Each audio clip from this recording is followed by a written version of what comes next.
வணக்கம் மக்களே. தமிழக காங்கிரஸ் கட்சியுடைய மாநில தலைவராக இருப்பது யார் அப்படின்னு பார்த்தீங்கன்னா அண்ணன் கே செல்வ பெருந்தகை. இவர் பல கட்சியிலிருந்து தாவி கடைசியாக காங்கிரஸ் கட்சியில் வந்தார். காங்கிரஸ் கட்சியை ஏறக்குறைய ஜல சமாதி பண்ணிட்டார் அப்படின்னு சொல்லுவேன். இந்த வார்த்தையை உபயோகிப்பதுக்கு எனக்கு கஷ்டமாக இருக்குது. பட் அவர் பண்ண விஷயங்கள் காங்கிரஸ் கட்சியை வாழவும் விடாமல் சாகவும் விடாமல் ஒரு வாழா வெட்டியாக ஆக்கிட்டார். அந்த முக்கிய பங்கு யாருக்கு போகும் அப்படின்னு பார்த்தீங்கன்னா அந்த பெருமை அண்ணன் செல்வ பெருந்தகை அவருக்கே சாரும். ஏன் அப்படின்னு பார்த்தீங்கன்னா அவர் செய்த விஷயங்கள் அப்படி. சமீபத்தில் நடந்த அந்த இந்திய தேசிய காங்கிரஸுடைய தலைவராக இருக்கக்கூடிய ராகுல் காந்தி அந்த பிரச்சார பயணத்தில் வந்தார், பல்வேறு இடங்களில் பேசினார். அந்த மொழிபெயர்ப்பை கூட அவர் சரியாக மொழிபெயர்த்து சொல்லலை. அண்ணன் செல்வ பெருந்தகை அவர்கள் தப்பும் தவறுமாக ஒரு மிகப்பெரிய ஒரு மீம்ஸ் மெட்டீரியலாக அவருடைய பேச்சு பேசப்பட்டது. பலவிதமாக ட்ரால் பண்ணாங்க. உங்களுக்கெல்லாம் தெரியும். செல்வ பெருந்தகைக்கு ஒரு ஏபிசிடி கூட தெரியாதா, அந்த அளவுக்கு ஒரு அறிவிலியாக இருந்தாரா அப்படிங்க எனக்கு தெரியலை. இவரை போய் எப்படியா நீங்கள் ஒரு மாநில தலைவராக வச்சிங்க அப்படிங்கிற ஒரு கேள்விக்குறி நமக்குள்ளே எழுது. ஸோ தொடர்ச்சியாக காங்கிரஸ் கட்சியுடைய வீழ்ச்சிக்கு காரணமாக இருப்பது பார்த்திங்கன்னா அந்த காங்கிரஸ் கட்சியில் இருக்கிறவங்க தான். ஸோ இதனால தான் ராகுல் காந்தி அவர்கள் இந்த தடவை பிரச்சாரத்தில் பெரிய கவனம் செலுத்தல. அவர் தமிழ்நாட்டை கை கழுவிட்டார். ஓப்பனாக தெரியும் அவர் கைகள். அவர் யார் கூட கூட்டணி வைக்கணும்னு நினைச்சாரு? தாவேக்கா கூட தான் கூட்டணி வைக்கணும்னு நினைச்சார். ஆனால் செல்வ பெருந்தகை திமுகவுடைய ஊதுகுழலாக மாறி, தொங்கு சதையாக மாறி திமுக கூட தான் கூட்டணி வைக்கணும்னு சொல்லி அவரும் ஏறக்குறைய தோக்க போகிறாரு. அந்த கட்சியிலையும் 28 தொகுதியை வாங்கினாங்க. அந்த தொகுதிகள்லையும் சரியான தேர்ந்தெடுத்து வாங்கலை. ஏனோ தானு தொகுதி வாங்க, அதுவும் ஒரு மிகப்பெரிய ஒரு சரிவை சந்திக்க போது. ஏற்கனவே நாம் சொல்லியிருந்தோம், காங்கிரஸ் வாங்கிய 28 தொகுதிகளில் 8 தொகுதிகளில் அவங்க ஜெயிச்சாலே பெரிய விஷயம், மிகப்பெரிய விஷயம். ஏன்னா மிகப்பெரிய அளவில் தாவேக்கா எழுச்சி அப்படிங்கிறது ஒரு மிகப்பெரிய அளவில் இருக்குது. ஸோ இப்பேற்பட்ட சூழ்நிலையில் தமிழக காங்கிரஸுடைய தலைவர் செல்வ பெருந்தகை மாற்றப்படுகிறார். அவர் விரைவில் திமுகவில் இணைய இருப்பதாக செய்திகள் வருது. குறிப்பாக இந்த தேர்தல் முடிவுகளுக்கு அப்புறம் அவர் ஏறக்குறைய ஸ்ரீபெரும்புதூரில் தோல்வி அடைவார் அப்படிங்கிற மாதிரி தான் செய்திகள் வந்து கொண்டு இருக்குது. ஸோ இந்த தோல்விக்கு அப்புறம் அவர் கண்டிப்பாக திமுகவில் ஒரு மாவட்ட செயலாளராகவோ இல்லை திமுகவில் ஒரு முக்கிய பதவி அவருக்கு வாய்ப்பு இருக்குது. ஸோ என்ன நடந்து கொண்டிருக்கு தமிழக காங்கிரஸில், அதை பற்றி தான் நம்ம இந்த நிகழ்ச்சியில் பார்க்க போகிறோம். நான் உங்கள் ஜோசப். வாங்க நம்ம இப்போது நிகழ்ச்சிக்குள்ளே போகலாம்.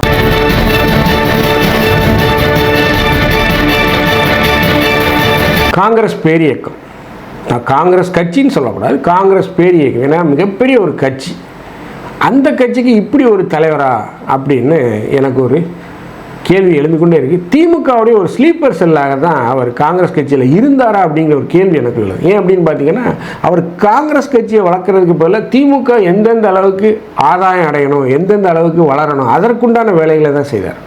காங்கிரஸ் கட்சி சார்பாக எந்த ஒரு போராட்டத்தையோ எந்த ஒரு பெரிய மக்களுக்காக களப்பணியும் அங்கே ஆச்சலை.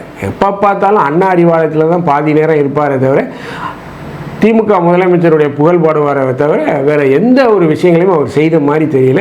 ஸோ இப்பேற்பட்ட சூழ்நிலையை செல்வ பெருந்தகையை உடனே தூக்குங்க அப்படின்னு ராகுல் காந்தி சொல்லிவிட்டார்.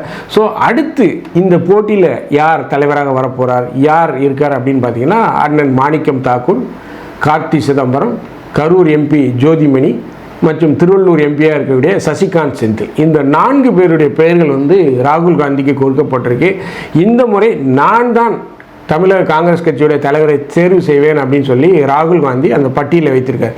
ஏனென்றால் கடந்த முறை செல்வ பெருந்தகை உள்ளே வந்ததுக்கு மிகப்பெரிய காரணம் மல்லிகார்ஜுன கார்கே. அதாவது இந்த வயதில் முதிர்ந்த தலைவர்கள் சில பாலிடிக்ஸ் பண்ணுறாங்க காங்கிரஸில். ஸோ அவங்களை மீறி ராகுல் காந்தியால் சில விஷயங்கள் செய்ய முடியல. ஸோ இந்த முறை அவர் தெளிவாக சொல்லிவிட்டார், நீங்கள் சொன்னதுக்காக இந்த தடவை திமுக கூட கூட்டணி வச்சோம், நீங்கள் சொன்னதுடைய விளைவை பாருங்கள், கண்டிப்பாக காங்கிரஸ் தோக்க போது. வரக்கூடிய எக்ஸிட் போல் முடிவுகள் எல்லாமே தாவேக்காக்கு ஆதரவாகத்தான் வந்து கொண்டிருக்கு. ஏற்கனவே நான் தாவேக்கா கூட கூட்டணி வைங்கன்னு சொன்னேன், நீங்கள் தான் காங்கிரஸ் கூட வைக்கணும், திமுக கூட வைக்கணும்னு சொன்னீங்க. அதை நம்பி நம்ம இப்போ மோசம் போயிட்டோம், நாசமாக போயிட்டோம் அப்படிங்கிற லெவலில் ராகுல் காந்தியும் மல்லிகார்ஜுன கார்கேயும் பேசியிருக்காங்க. ஸோ இந்த முறை தமிழக காங்கிரஸ் தலைவராக வரப்போகுது யார் அப்படின்னு பார்த்தீங்கன்னா 4 பேருடைய பேர் அதில் இருக்குது. ஸோ நமக்கு கிடைத்த விவரங்களில் வைத்து பார்க்கும்போது சசிகாந்த் செந்தில், திருவள்ளூர் எம்பியாக இருக்கக்கூடிய சசிகாந்த் செந்தில் ப்ளஸ் மாணிக்கம் தாக்கூர் 2வது இடத்துல இருக்கார், 3வது ஜோதிமணி. இந்த 3 பேருடைய பெயர்கள், மொத்தம் 4 பேர் இருக்காங்க, கார்த்தியும் இருக்கார். பட் இந்த 3 பேருடைய பெயர்கள் தான் தற்போது வரைக்கும் அந்த முன்னணியில் இருக்குது அப்படின்னு. ஏன்னா ஒருவருக்கொருவர் என்னென்ன பண்ணி ஆதரவு, அதாவது காங்கிரஸுடைய அந்த நம்பிக்கை, அதாவது லாயல்ட்டின்னு சொல்லணும் இல்லையா. இப்போது செல்வ பெருந்தகை லாயலாக இல்லை, அவர் வந்து பார்த்திங்கன்னா திமுகவுடைய புகழ் பாடிக்கிட்டே தான் இருந்திருக்காரு. ஸோ அந்த மாதிரி இருக்கக்கூடாது. காங்கிரஸை வந்து தமிழ்நாட்டில் வளர்த்தெடுக்கணும். ஏன்னா காங்கிரஸுக்கு தமிழ்நாட்டில் ஒரு ஓட்டு வங்கி இருக்குது, அதுக்கென்று வாக்காளர்கள் இருக்கிறாங்க. ஸோ அந்த அளவில் எப்போவுமே அண்ணா அறிவாலயம் கதையை தட்டுக்கிட்டே இருக்கக்கூடாது. சத்தியமூர்த்தி பவன் கதவை திமுக வந்து தட்டுற அளவுக்கு கட்சியை வளர்ந்து கொண்டு செல்லணும், அந்த அளவுக்கு உண்டான தலைவர்களை அவர் தேர்ந்தெடுத்துருவார். ஸோ நமக்கு கடைசி கட்டமாக வந்த தகவல்களில் யார் அப்படின்னு பார்த்தீங்கன்னா, முன்னணியில் இருப்பது வந்து பார்த்திங்கன்னா மாணிக்கம் தாக்கூர், சசிகாந்த் செந்தில் ப்ளஸ் 3வது இடத்துல வந்து பார்த்திங்கன்னா ஜோதிமணி. இந்த 3 பேர் தான் இருப்பதாக செய்தது. வரிசைப்படி பார்த்திங்கன்னா மாணிக்கம் தாக்கூர் முதல் இடத்துல இருக்கார், 2வது சசிகாந்த் செந்தில், 3வது ஜோதிமணி. ஸோ இந்த 3 பேர்களில் யாராவது ஒருவருடைய பேர் வந்து தேர்தல் முடிவுகளுக்கு பின்னர் தேர்தல் முடிவு வந்த ஒரு வாரத்திற்குண்டு அறிவிக்கப்படும் அப்படிங்கிற மாதிரி சொல்கிறாங்க. ஸோ அதற்குள்ளாகவே செல்வப்பிறந்தை ஏற்கனவே என்ன சொல்லிட்டார் அப்படின்னா, நான் தேர்தல் முடிவுகளுக்கு வந்ததுக்கப்புறம் நானே ராஜினாமா பண்ணிடுவேன் அப்படின்னு சொல்லிட்டார். ஏற்கனவே வந்து பார்த்திங்கன்னா ராகுல் காந்தி லெஃப்ட் ரைட் சென்டர் செல்வப்பிறந்தையை பொழந்து கட்டிட்டாரு. ஸோ நீ வந்து காங்கிரஸ்காரனா திமுக காரனா அப்படிங்கிற லெவலுக்கு 2 பேருக்கு முன்னான உரையாடல் போயிருக்கு. ஸோ நிறைய ராகுல் காந்தியோட கடைசி நேர பிரச்சாரங்களுக்கு வந்து செல்வப்பிறந்தைக்கு அழைப்பு இல்லை. ஸோ அந்த அளவுக்கு செல்வப்பிறந்தைக்கும் ராகுல் காந்திக்கும் இடையிலான அந்த விரிசல், மேலும் ராகுல் காந்தி பிரச்சாரத்தின் போது உளறி கொட்டியது செல்வப்பிறந்தையோட உளறல், டிரான்ஸ்லேட் பண்ணுறேன்னு சொல்லி கண்ட கழுதையெல்லாம் பேசி அது ஒரு ட்ரோல் மெட்டீரியல் ஆயிடுச்சு. ஸோ இப்படி ஒரு தலைவர் அப்படிங்கிறத சரியான அளவு தேர்ந்தெடுக்காததுக்கு உதாரணம் தான் செல்வப்பிறந்தையை காங்கிரஸ் தேர்ந்தெடுத்தது. ஸோ ரொம்ப ஒரு மோசமான ஒரு நிலைப்பாட்டை காங்கிரஸ் கையாளுனது தான் இந்த காங்கிரஸுடைய தோல்விக்கு காரணம். ஒரு நல்ல தலைவரை தேர்ந்தெடுத்திருந்தாங்கன்னு வைங்களேன், கிறிஸ் ஜோடங்கர் மாதிரி ஆட்கள் கூட போட்டிருக்கலாம். அவரே நல்லா தான் செயல்பட்டார். வேற்று மாநிலத்தை அவரே என்ன அளவு பேசியிருந்தார், காங்கிரஸுக்கு ஆட்சியில் பங்கு வேணும். இப்போ கூட கிறிஸ் ஜோடங்கர் என்ன சொல்கிறாரு, தேர்தல் முடிவுகளுக்கு அப்புறம் காங்கிரஸில் ஆட்சியில் பங்கு கொடுக்கணும்னு கேட்குறாரு. திமுகவுக்கு மீண்டும் குடைச்சல் கொடுக்க துவங்கிட்டு காங்கிரஸ். ஏன் அப்படின்னு பார்த்தீங்கன்னா, காங்கிரஸ் திமுக கூட்டணியிலேருந்து வெளியேறுவதற்கு தயாராகிவிட்டது. தாவேகாவுடன் கூட்டணி வைக்க அவங்க தயாராக இருக்காங்க. ஏன் அப்படின்னு பார்த்தீங்கன்னா, காங்கிரஸ் கேட்ட தொகுதிகளை திமுக கொடுக்கல. இன்றைக்கி வந்து பார்த்திங்கன்னா அண்ணன் திருமாவளவன் என்ன சொல்லியிருக்காரு, எங்கள் கூட்டணியில் திருமாவளவனுடைய கட்சியான சொந்த கட்சியான விடுதலை சிறுத்தை கட்சியுடைய தொண்டர்கள் யாரும் சரிவர வேலை செய்யவில்லை, நிறைய தொகுதிகளில் சரிவர வேலை செய்யவில்லை, சுணக்கம் ஏற்பட்டிருக்கு அப்படிங்கிற. அப்போது தோல்வி ஏற்பட போகுதுங்கிறத அவர் ஏற்கனவே ஒத்துக்கொள்கிறார், இன்டைரக்டாக ஒத்துக்கொள்கிறார் அப்படின்னு தான் நம்ம நினைக்க முடியுது. ப்ளஸ் அடுத்து பார்த்திங்கன்னா வைகோ அவர் என்ன சொல்கிறாரு, தாவேக்கா ஒரு மிகப்பெரிய எழுச்சியை கண்டிருக்கு, இளைஞர்கள் மத்தியில் ஒரு மிகப்பெரிய ஆதரவு இருக்குது அப்படின்னு சொல்கிறாரு.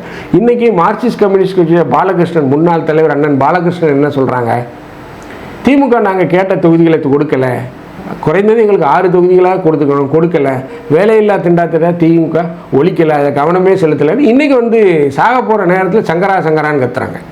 செத்தாச்சு, சாக போகிற நேரத்தில் நீங்களே செத்தா பிறகு சங்கரான்னு கத்துறா என்னது? ஸோ இப்படி ஒரு மோசமான சூழ்நிலை. கண் கெட்ட பின் சூரிய நமஸ்காரம் அப்படிம்பாங்கல்ல, இப்போ சூரியன் கெட்ட பின்பு சூரிய நமஸ்காரம். சூரியனே அஸ்தமனமாக போகுது. இப்போ வந்து சூரியன் அப்படி சரியில்லை, சூரியன் இப்படி சரியில்லைன்னா என்ன செய்யறது? ஒன்றும் செய்ய முடியாது, முடிஞ்சு போச்சு, டோட்டல் க்ளோஸ். ஸோ ஒரு மோசமான தலைவர், ஒரு மோசமான தலைமை அப்படிங்கிறதுக்கு ஒரு சரியாத உதாரணம் அண்ணன் செல்வப்பிறந்தையை அவர்கள் தான். இந்த வீடியோ உங்களுக்கு பிடிச்சிருந்துச்சுன்னா தயவுசெய்து லைக் பண்ணுங்கள், ஷேர் பண்ணுங்கள், சப்ஸ்கிரைப் பண்ணுங்கள். மறக்காமல் உங்கள் கருத்துக்களை கமெண்ட் செக்ஷனில் சொல்லுங்கள். நன்றி, வணக்கம்.